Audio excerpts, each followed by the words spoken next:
Guys, welcome to the channel. I was watching one of my old videos, and I used to do way better intros on my channel. I'd always be like, hey, scoundrels, what's going on? Welcome to the channel. I got this and this and this for you. And then I realized I got slowly more jaded and old over time, and I couldn't do that anymore. Maybe it's just having kids. Anyway, this is an Emporer Thaurissan deck that I've been running with. It's an experimental deck. I'm having a bit of fun with it, and I think you guys might like it. You were looking at something and saying, why are you running Darkspear Troll, Excoundrel? Well, I think Darkspear Troll's pretty good in the meta right now. The main reason being is, since the Safe Pilot nerf, not everybody and his mother is running Safe Pilot. Obviously, Safe Pilot is still popular, but not everybody is running Safe Pilot. And that's the most important thing here. So, the whole premise of the deck is that we have Hubris, gives us +2 levels to the next non-elemental mini we play. We either play Earth Elemental or we play Darkspear Troll. If you play a level 11 Darkspear Troll, a level 9 Safe Pilot will not one-shot it. I think a level 10 still might. I can't remember the actual working out, but a level 9 Safe Pilot won't one-shot it. So if you're the same level as them, and then so let's say you're pre-3k and everyone's level 5, if you play a level 7 Darkspear Troll, a level 5 Safe Pilot won't one-shot it. And then you have your handy Chain Lightning to reveal the stealth if they've got Gnomish Cloaking Device, and make sure that your Darkspear Troll doesn't die either. But it just gives us multiple different threats. Darkspear Troll is a threat that needs to be dealt with. Now, it could be well pegs, but we also have Chain Lightning for that. It could be Safe Pilot. We've got that. There's lots of ways to deal with it. People have started running Worgen as well, which you can also just Chain Lightning the Worgen out of stealth to make sure that it doesn't get the increased damage. But yes, there's lots of ways of kind of keeping your Darkspear Troll safe here. The other win condition is obviously just playing Earth Elemental with +2 levels. So, a level 10 or a level 11 for me, Earth Elemental, just hitting the enemy base, dealing burning damage, and chips away at the base quite nicely. We're running Dark Eye and Miner because it's a Blackrock unit, and a lot of the maps require you to have some extra kind of gold generation tools. We're running Quillbore. I still rate Quillbore as a very strong unit.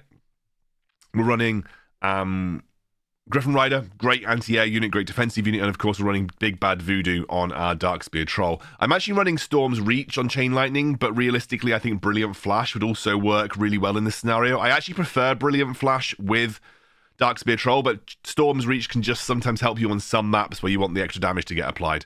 But yeah, this is the deck. Should we get into some games? I'm going to do some Epic Pen reviews of games, so let's get into that. Okay, so let's do my first game versus another Thaurissan. We are on.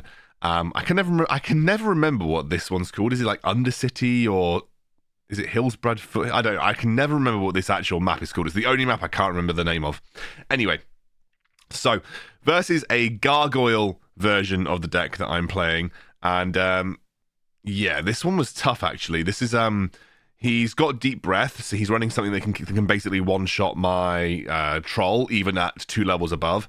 And obviously, I don't have a great answer to a gargoyle. Now, in this particular instance, I'm going to run both my units into this, and it should deal with it nicely enough. We're also going to try and turn the attention of a level 10 Safe Pilot. The Safe Pilot did not kill off my Darkspear Troll, which was important. And obviously, I'm actually going to use the Chain Lightning there. The reason I use the Chain Lightning there is to prevent my Troll from dying, because if I didn't use that Chain Lightning, he actually would have died. Now, in the meantime, I also dropped a Earth Elemental you might have seen up over on this tower. Oh, yeah, this is the one where I accidentally resized the... I accidentally resized my BlueStacks middle of the fight. You may have seen me take this tower over here. I did that by just dropping an Earth Elemental. So whilst I had everybody else unavailable, I dropped an Earth Elemental. And actually, you can see at this point in time, I'm doing pretty good. I've dealt with his gargoyle. I've got several of my Darkspear Trolls on the road, and you can kind of see that these Darkspear Trolls do require some kind of threat management. Now, it looks like he may have just used Deep Breath and killed off 2 of them at once, which is obviously not ideal. I'm going to drop a Quillbore in front of my base. Now, the reason I'm dropping a Quillbore in front of my base is primarily because I didn't want the charge damage to get applied from the Prowler. That is obviously going to be a major pain for me if I get that Prowl damage applied from the Prowler. Now, in this scenario, I'm going to use another Chain Lightning. I didn't actually get the damage down that I thought I would to kill. I actually didn't register that it was a level 11 Prowler rather than a level 9 Prowler. But nonetheless, we've taken him down very low, so all we're going to do is going to drop another Earth Elemental right in front of his base, and at this point, we're just defending our base as much as possible. The reason that we went for the Earth Elemental was we saw him drop a Gargoyle and a Safe Pilot, so we knew that he wouldn't have the gold necessary to stop this. And yeah, there's the reason I like Earth Elemental better than I like Gargoyle is because it's instant. it goes straight on the base. You don't have to wait for it to get there. Of course, Gargoyle's going to deal way more damage if it does get there, but it's just instant. And if you're going to run the Gargoyle build of Emperor Thaurissan, you kind of want to run it with the potion talent on your Griffin Rider. In fact, to be honest with you, there might even be a case to run the potion talent on this particular setup. If we want to kind of like set up our Darkspear Troll to gain about 1 billion levels, you may also want to run the potion talent on your Griffin Rider for this one, but the range talent just helps in Griffin versus Griffin matchups and so on and so forth. Right, we're going to jump forward to the next one, and we are versus an old Murk Eye. Now, old Murk Eye, not so good in this meta now because of the bounty board. Bounty board now correctly applies to when you kill minis that are spawned by a leader. So that means things like Baron, that means things like old Murk Eye. And that means that Baron and old Murk Eye in particular are a little less impactful than they were previously. Now, this is an interesting deck. He's running Stonehoof Tauren. Now, I've gone and attacked his side tower over there. He's going to use Harpies. A great response for Harpies is just running Chain Lightning. The reason I'm running Chain Lightning is for things like Harpies and things like Wellpegs. But yeah, we just run the Chain Lightning in this scenario just to essentially make sure we clean up a Harpies. They cost 3 in this deck, so it makes a lot of sense. We're going to drop another Empowered Earth Elemental, although I don't do it just yet. We're going to drop another Empowered Earth Elemental in just a moment. Are we going to drop another Empowered Earth Elemental? Is that going to happen? I just don't know. But we have enough. Darkspear Troll does eventually end up dying here, but it's not that big of a deal because I've got a big Darkspear Troll heading towards his base. Now, because I've just seen him drop a Stonehoof Tauren, and I've just seen him use a load of gold from his old Murk Eye, I know there is absolutely no way that he's going to have a significant chunk of gold to defend this. And you can see that Brute, this is why Brute is a bit of a meh unit. Like, it's tanky, and it does a bit of cleave damage, but it doesn't do that much damage. Another use of Storm's Reach, by the way, that I really like. Yeah, so it's tanky, and it kind of like does cleave damage, but it doesn't actually do that much damage. I mean, it doesn't even, the level 7 can't even one-shot a Kobold, which is a bit meh. But in the end, our burn damage just ended up winning the game here, which is fantastic. So we're going to go on to the next one. Again, just to put context, old Murk Eye not great on this particular level, just because of the bounty board mechanic. All right, we're going to go into a Baron matchup on Alterac Valley here. Alterac Valley, again, it's a bit awkward because on Alterac Valley, if you're not running Prowler, you end up being a bit of disadvantage, but I just don't think Prowler's worth running just for Alterac Valley. We're going to play our level 11 Troll Headhunter here, and then we're going to drop a Quillboar to tank pretty much everything. I'm then going to also use a Chain Lightning just to try and get away with it. And try and get a lot of the stuff down. Now, actually, a level 9... Oh, did a level 9 actually one-shot my level 11 Troll there? I'd have to double-check that. Yeah, for some reason, maybe it's a level 8 that doesn't one-shot it. I don't know. Either way, my Troll got killed. So, there you go. We're going to do another level 11 Troll here. And you're going to see in just a moment, like, he regens so much HP in this scenario. Like, Quillboar, yes, tanked the Ghoul for a little bit, but it was just such... he regens so much HP. Now, in general, on Alterac Valley, what you really want to be doing is making sure that you have your ranged minis go over the top, because that provides you with bridge control. So you really want your ranged minis to ideally go over the top at Alterac Valley. But we're going to wait for the Griffin Rider just to get out of range to then drop our Earth Elemental here. Earth Elemental is going to get attacked by our... He's going to get attacked by the Baron, but using Baron to deal with Earth Elemental whilst I have loads of minis running at the enemy base is perfectly fine. It does, so yeah, it doesn't one-shot it like that, there you see. And actually, the second hit won't even one-shot it either. So that is a good example of how the interaction between Troll Headhunter and a level 9 Safe Pilot works. If you've got like an equal level Troll to Safe Pilot, that's a good interaction of how it actually works. It takes a lot longer to kill it, and Troll can get off way more attacks than it could do previously. But yeah, we're in a really strong spot here.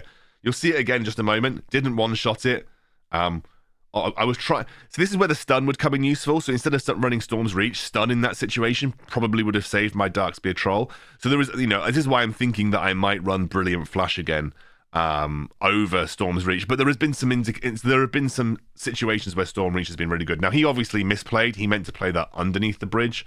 I'm obviously now facing down a very large attack.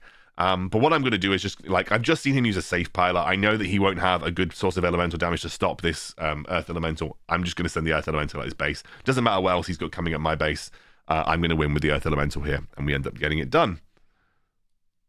Let's go to... Yeah, this one I went AFK by mistake. Because I had to go sort the dogs out. Okay. Let's do another one here then. Right. So, this is versus a Jaina. You do play quite a bit of Jainas right now. This is versus this Jaina confused the hell out of me at the start. I was like, okay, right. Core Hounds, splitting them across the lane, fair enough, whatever. I'm then going to drop a Thaurissan, just to make it a little easier. He's going to immediately Deep Breath here, which is a bit wild. And then I'm going to drop a level 11. I shouldn't have really done this.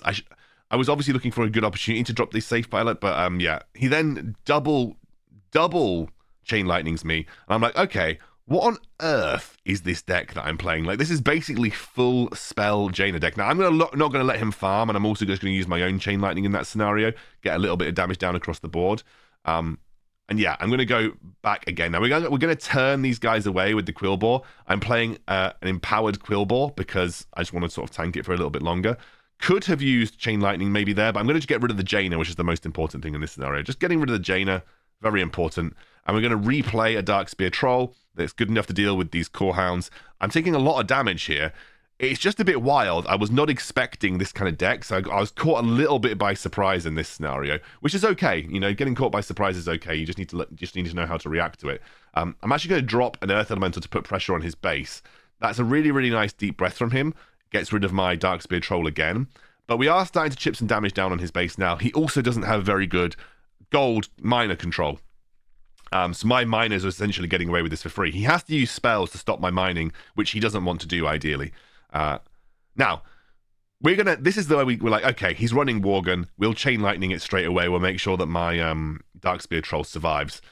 We're also going to get away with putting a Earth Elemental behind this tower over here. So we're now attacking from two sides. And once those Core Hounds are down, he doesn't really have anything to stop us just kind of going to town. And you can see he's a bit frustrated because, you know, without the Core Hounds, the sort of the main distraction part of this deck kind of falls away. And this is why full spell Jaina is a bit meh.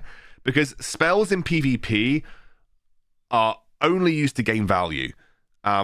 And they're used to gain value to allow your ground minis to get a better advantage.